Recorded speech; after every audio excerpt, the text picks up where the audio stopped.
नमस्कार दोस्तों, आपका आपके YouTube चैनल एक्सप्लेन माय डेबी पर हार्दिक स्वागत और अभिनंदन है। आज इस टारगेट सीरीज के विषय जीव विज्ञान के साथ हम आपसे रूबरू हो रहे हैं। तो जीव विज्ञान से बनने वाले जो महत्वपूर्ण प्रश्न हैं वो क्या हैं, किस चैप्टर से कौन से महत्वपूर्ण प्रश्न बन सकते हैं, वो आपके सामने प्रदर्शित कर रहे हैं। इसमें एक विशेष इस बात का आपको यह ध्यान रखना है कि जीव विज्ञान से जितने भी प्रश्न होंगे उनमें आपको चित्र अवश्य बनाना होगा। बिना चित्र के जीव विज्ञान पूर्ण नहीं मानी जाती है, इसलिए चित्र का उचित नामकरण भी करेंगे। आइए देखते हैं कौन से महत्वपूर्ण प्रश्न हैं। पहला है चैप्टर जैव जगत।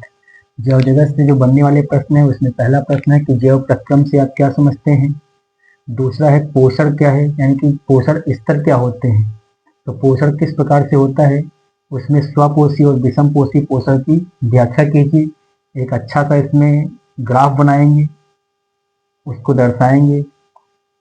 दूसरा है प्रकाश संश्लेषण क्या है, क्योंकि जो स्वपोषी पौधे होते हैं, स्वपोषी जो होते हैं उसमें मुख्य रूप से पेड़ पौधे आते हैं और नीले हरे शैवाल आते हैं। ये प्रकाश संश्लेषण की क्रिया करते हैं, इसलिए कभी कदार प्रकाश संश्लेषण का अलग से प्रश्न आ जाता है। तो प्रकाश संश्लेषण क्या है, जहाँ पे 6 अणु कार्बन डाइऑक्साइड के 12 अणु जल के आपस में क्रिया करते हैं। क्लोरोफिल और सूर्य के प्रकाश की उपस्थिति में ग्लूकोज का निर्माण होता है, साथ में कार्बन डाइऑक्साइड निकलती है और क्या निकलता है, जल निकलता है। ये रिएक्शन याद रखेंगे आप। पेड़ पौधे जो एक्स्ट्रा जिनका भोजन होता है जो बच जाता है वो किस रूप में संचित करते हैं, तो मंड के रूप में संचित करते हैं। प्रकाशिक यानी कि प्रकाश यहाँ पे किस रूप में कन्वर्ट होता है, तो जहाँ पे प्रकाश ऊर्जा होती है, प्रकाश ऊर्जा ये रासायनिक ऊर्जा में क्या होती है, तो बदलती है। यहाँ पे कार्बन डाइऑक्साइड का अपचयन कार्बोहाइड्रेट में होता है। क्लोरोफिल का क्लोरोप्लास्ट में परिवर्तन हो जाता है। यानी कि प्रकाश संश्लेषण में क्या क्या बदलता है। अगर यहाँ से बहुविकल्पीय प्रश्न बन जाते हैं तो आपको याद रखना है। एक बार हम पुनः समझा देते हैं। एक्स्ट्रा जो भोजन होता है पेड़ पौधे किस रूप में संचित करते हैं, तो मंड के रूप में संचित करते हैं। यहाँ पे प्रकाश संश्लेषण के द्वारा प्रकाश ऊर्जा को रासायनिक ऊर्जा में परिवर्तित किया जाता है। कार्बन डाइऑक्साइड का अपचयन कार्बोहाइड्रेट में हो जाता है। क्लोरोफिल का कन्वर्जन किसमें होता है, तो क्लोरोप्लास्ट में हो जाता है। अगला जो महत्वपूर्ण प्रश्न है वो है पर्णरंध्र से आप क्या समझते हैं। पर्णरंध्र, जब यहाँ पे आप जाएंगे प्रकाश संश्लेषण की क्रिया पढ़ेंगे तो वहाँ पे आपको ग्रैनम और स्टोमा बताया जाता है कि पत्तियों में छिद्र होते हैं वो किस प्रकार से कार्य करते हैं। वही है पर्णरंध्र से आप क्या समझते हैं, ये किस प्रकार से कार्य करते हैं। प्रश्न यहाँ से ये बन जाता है। अगला है मनुष्य में पाचन तंत्र का आरेख बनाकर स्पष्ट करें। यानी कि जो मनुष्य की आहार नाल होती है, मनुष्य किस प्रकार से पोषण प्राप्त करता है, उसके लिए जो प्रोसेस होती है वहां से प्रश्न बनते हैं। उसमें विशेष एंजाइम्स भी निकलते हैं कि मुख्य में सबसे पहले कौन सा एंजाइम निकलता है, फिर विभिन्न अंगों से कौन से स्रावित होने वाले हार्मोन्स या एंजाइम्स हैं वो भी आप याद रखेंगे। यहाँ से बहुत छोटे छोटे टिप्पणियां भी पूछ ली जाती हैं। तो ये केवल प्रश्न दिखने में छोटा है लेकिन इसका जो उत्तर होगा वो थोड़ा बड़ा होता है। अगला है दंत क्षय किस प्रकार से होता है। तो दंत जो दांत बने होते हैं एनेमल के बने होते हैं, क्योंकि जब हम शर्करा खाते हैं मुंह में शर्करा रह जाती है तो जीवाणु की उपस्थिति में किसमें कन्वर्ट कर देते हैं, इसको अम्ल में कन्वर्ट कर देते हैं, जिससे दंत क्षय प्रारंभ हो जाता है। तो ये भी आप याद रखेंगे। अगला है श्वसन प्रक्रिया श्वसन तंत्र का उल्लेख कीजिए। ये भी प्रश्न इंपॉर्टेंट है। मनुष्यों में ऑक्सीजन और कार्बन डाइऑक्साइड का परिवहन कैसे होता है, तो मनुष्य के ब्लड में क्या पाया जाता है, हीमोग्लोबिन पाया जाता है। हीमोग्लोबिन CO2 को क्या करता है, बाहर निकलता है और ऑक्सीजन को अंदर ले जाता है। लेकिन अगर CO2 की अनुपस्थिति हो जाए, कार्बन मोनोऑक्साइड की उपस्थिति हो, तो हीमोग्लोबिन की जो सर्वाधिक बंधुता होती है किसके साथ होती है, तो कार्बन मोनोऑक्साइड के साथ होती है। कभी कभी आपने देखा होगा कोई बंद कमरा हो, उसमें अगर कार्बन मोनोऑक्साइड बन जाती है तो मनुष्य की क्या हो जाती है, उसमें सोते ही मनुष्य की मृत्यु हो जाती है। इसीलिए कमरे के अंदर हीटर इत्यादि को जलाकर नहीं रखना चाहिए, अंगीठी नहीं जलाना चाहिए। तो इस प्रश्न का जो उत्तर है यहीं से बनता है, याद रखेंगे आप लोग। अगला है हृदय की आंतरिक या व्यवस्थात्मक काट का चित्रण कीजिए। ये भी इंपॉर्टेंट है। पौधों में जल और खनिज का वहन कैसे होता है, तो ये जाइलम और फ्लोएम। तो शायद सीधे आपसे पूछे कि जाइलम फ्लोएम क्या है, या आपसे ऐसे भी पूछ सकता है पौधों में जल और खनिजों का वहन कैसे होता है, तो इसमें जाइलम फ्लोएम की ही बात करेंगे। तो जाइलम होता है जड़ से पत्तियों तक पहुंचा देते, तो फ्लोएम होता है पत्तियों से जड़ तक बने हुए भोजन को पहुंचाता है। उत्सर्जन तंत्र मोस्ट इंपॉर्टेंट है। नेफ्रॉन की संरचना का वर्णन कीजिए। यहाँ पे नेफ्रॉन बनाने को पूछ लेता कभी कभी केवल उत्सर्जन तंत्र ही पूछता है। इसी तरह से जो अगला चैप्टर है इसमें वो है नियंत्रण एवं समन्वय। यहाँ से जो प्रश्न बनता है कि मनुष्य में नियंत्रण एवं समन्वय हेतु हार्मोन्स की भूमिका पर निबंध लिखिए। ये हार्मोन्स की भूमिका क्या है?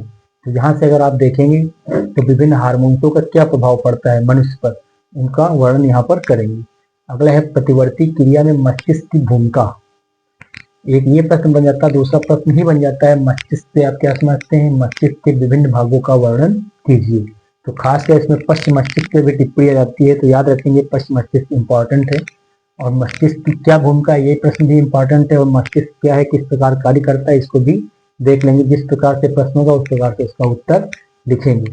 इसी में जो अगला चैप्टर है वो जीवों में जनन। तो यहाँ पे जो पहला प्रश्न बनता है वो पहला प्रश्न यही बनता है कि एक कोष की जीवों में जनन किस प्रकार से होता है। या फिर ऐसे भी पूछा जाता है कि निम्न पर टिप्पणी कीजिए। विखंडन, खंडन, पुनरुद्भवन, मुकुलन, कायिक प्रवर्धन इत्यादि पे दो दो तीन तीन लाइन डेफिनेशन याद कर लेंगे, एक एक उदाहरण याद कर लेंगे, ये इंपॉर्टेंट है। फिर मादा जनन तंत्र का सचित्र वर्णन कीजिए। मानव शुक्राणु की संरचना का सचित्र वर्णन कीजिए। दोनों प्रश्न इंपॉर्टेंट हैं। अगला जो चैप्टर है आनुवंशिकता एवं जैव विकास, इसमें से जो प्रश्न आते हैं उसमें है मेंडल के नियम। मेंडल के तीनों आनुवंशिक नियम याद रखेंगे। प्रभाविता का नियम, पृथक्करण का नियम, स्वतंत्र व्यूहन का नियम, ये तीनों आपको याद होने चाहिए। फिर है लिंग निर्धारण कैसे होता है, यानी कि सेक्स डिटर्मिनेशन क्या है, इस पे भी प्रश्न पूछा जाता है। यानी कि आपने ये पढ़ा होगा एक्स एक्स और एक्स वाई, क्रॉस होता तो एक्स एक्स और इधर क्रॉस होता तो एक्स वाई। तो इसको चाहे आप इस तरह से लिखें चाहे चकरबोर्ड बना के लिखें, दोनों तरह से मान्य है। अगला जो प्रश्न है जीवाश्म का जैव विकास में महत्वपूर्ण स्थान स्पष्ट करें। जीवाश्म क्या है, ये भी आ सकता है। जीवाश्म का जैव विकास में, यानी कि जैव विकास की प्रक्रिया में महत्वपूर्ण स्थान किस प्रकार से है, इसको आप लिखेंगे। ये चैप्टर इंपॉर्टेंट है पर्यावरण। इसमें से इतने ही प्रश्न हमेशा पूछे जाते हैं। पारतंत्र क्या है, इसके संगठक कौन कौन से हैं, यानी कि पारतंत्र को बनाने के लिए कौन कौन से घटक होते हैं, इनका वर्णन आपको यहाँ पर करना होगा। एक बढ़िया सा आरेख बनाएंगे। दूसरा प्रश्न है खाद्य एवं आहार श्रृंखला से आप क्या समझते हैं। तो पारतंत्र में बहुत सारे जीव होते हैं जो एक दूसरे पे भोजन के लिए क्या रहते हैं, निर्भर रहते हैं। उनकी ही एक श्रृंखला जो बनती है वो क्या कहलाती है, आहार श्रृंखला कहलाती है। जैसे पेड़ पौधे के ऊपर डिपेंडेंसी किसकी है, तो मनुष्य की है। मनुष्य के ऊपर डिपेंडेंसी शेर की हो सकती है। शेर अगर मर जाए तो डिपेंडेंसी किसकी होगी, भटकों की होगी। तो ये जो इसमें घटक है, यानी कौन से घटक है परतंत्र में, उत्पादक और उपभोक्ता और अपघटक, ये किस प्रकार से कार्य करते हैं। तो थोड़ा इसका बेहतर उत्तर एक बार लिख के देख लेंगे कि आपको नंबर मिले। इसी प्रश्न को ऐसे भी पूछ लेते हैं, एक पारतंत्र में ऊर्जा के प्रवाह का आरेख बनाइए। तो जो आहार श्रृंखला में उदाहरण लिखेंगे वही क्या हो जाएगा, ऊर्जा का प्रवाह का आरेख हो जाएगा कि किधर से किधर की ओर हम बढ़ते हैं। अगला जो प्रश्न है मनुष्य के क्रियाकलापों द्वारा पर्यावरण पे पड़ने वाले प्रभाव को लिखिए। तो मनुष्य द्वारा किस प्रकार पर्यावरण प्रभावित किया जा रहा है, तो एक ये प्रश्न बन जाता है, तो ध्यान रखेंगे आप। इसी में से कुछ टिप्पणियां पूछ ली जाती हैं। कचरा प्रबंधन पर टिप्पणी कीजिए, गंगा प्रदूषण पर टिप्पणी कीजिए, जल प्रबंधन पर टिप्पणी कीजिए।